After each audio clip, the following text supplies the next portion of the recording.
All right, man. So last night, Donald Trump walked away with the presidential belt again. And let me tell you, it wasn't even close. The way he came through and swept the battleground states like Pennsylvania, North Carolina, and Georgia was wild. He didn't just win. He basically lapped Kamala Harris. It was clear and a decisive win. So what happened here? Let's dive in. First off, Kamala had an uphill battle from the jump. Let's be real, it's almost like she showed up to the campaign as a +1. She didn't get voted in, she just got handed the spot because she's been standing next to Biden for the past few years as vice president and he dropped out of the campaign. You see, she's the friend who didn't have a ticket to the concert but ended up there anyway because she's hanging with the headliner. If she was just filling in like a president substitute. And people saw that, and it seemed that it didn't sit well with a lot of people. Then there's how she tried to connect with the black communities. It came off a little off. You see, she'd be out there switching up her accent, making random jokes, like that one about cleaning collard greens in the bathtub. People weren't buying it. I have a friend who had a Christmas party, Christmas Eve every year, and she asked me to make the greens for a party every year.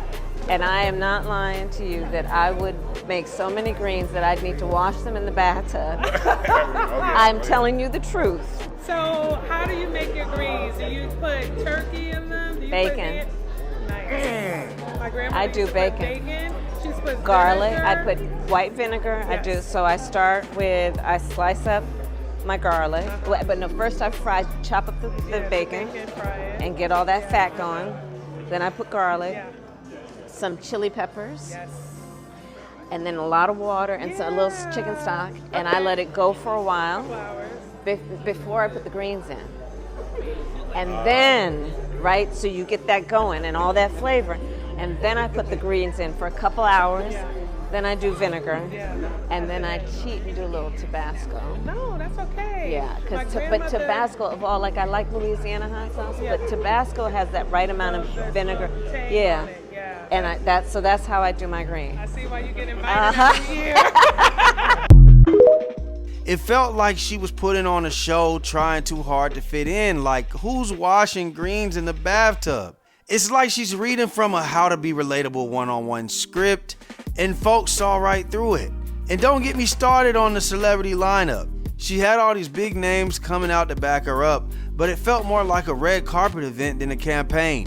Instead of focusing on real issues, it looked like her team thought hype would be enough. But people are out here dealing with real struggles and they wanted to see solutions, not cameos. Alright now, alright. Just like Kamala Harris, I too have been the underdog. I've been underestimated. My success belittled and discredited. Let me tell you something. Let me tell y'all something. Women have to work 10 times harder, perform 10 times better, and still people question us how we got to the top. They be like, how she got there? Hold on, let me warm up. Hey, hey.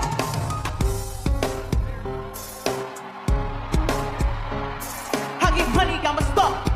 Yeah. 오가네 가세그 오래라 왔다.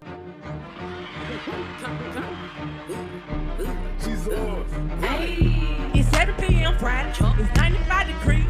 I ain't got no hitter, and no hitter ain't got me. Let's go. I'm about to show my these hitters love her. To be standing here on this stage as proud country Texas women supporting and celebrating the one and only Vice President Kamala Harris. The whole Hollywood on tour vibe just didn't connect. Now let's talk policies. This is where Kamala really struggled. The administration she was part of let in a lot of immigrants, and those immigrants were getting benefits that longtime citizens felt were out of reach. A lot of Black Americans saw this and felt overlooked, like, wait, we were dealing with lack of affordable housing and healthcare, and now resources are going to new arrivals. People felt left out in their own country. And let's not forget the money going overseas. Billions, even trillions were being sent to other countries while we've got people sleeping on the streets right now.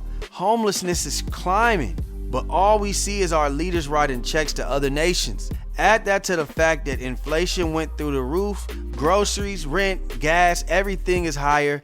Kamala was right there during these price hikes, and a lot of folks were fed up with it by the time she was up for election. Now let's address the narrative out there that black men didn't vote, and that's why she lost. Nah, we gotta kill that noise. Black men voted at the same rate they did in 2020 when Biden won. Realignment thing. One place, and I would actually like to put this narrative to bed, maybe forever. One place there's not gonna be realignment, black men.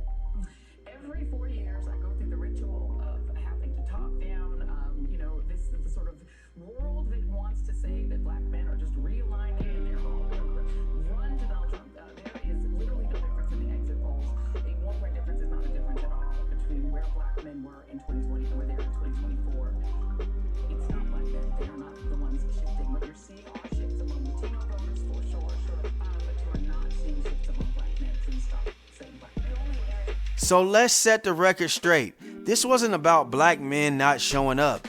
It was that people in general weren't vibing with Kamala. The support wasn't there across the board, period. In fact, the Latino vote fluctuated more, and that had a bigger impact on the race than any dip in the black turnout.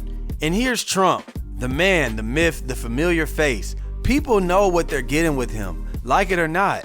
He's got this image of being tough, fearless, and even a little wild. And then there is that whole incident where he got shot in the ear at a rally.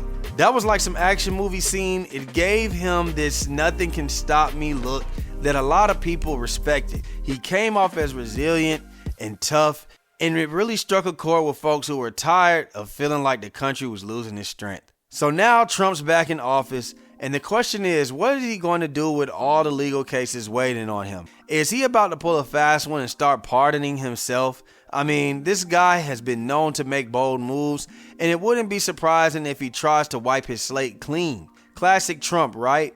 Doing things no other president would dare to try. So here we are. Was it Kamala's approach coming off as disconnected, or was it the frustration people felt with the Biden-Harris administration? Was it the inflation, the foreign spending, or just wanting a leader they felt they understood? One thing's clear, this wasn't a close call. It was a statement from the people on where they stand right now.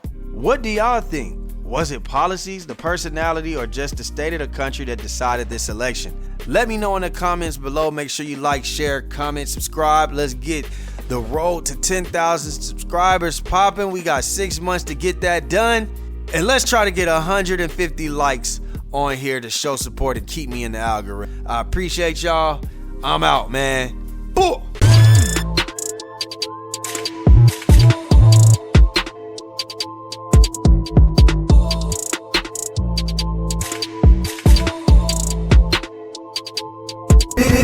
Just LaFlare. It's him.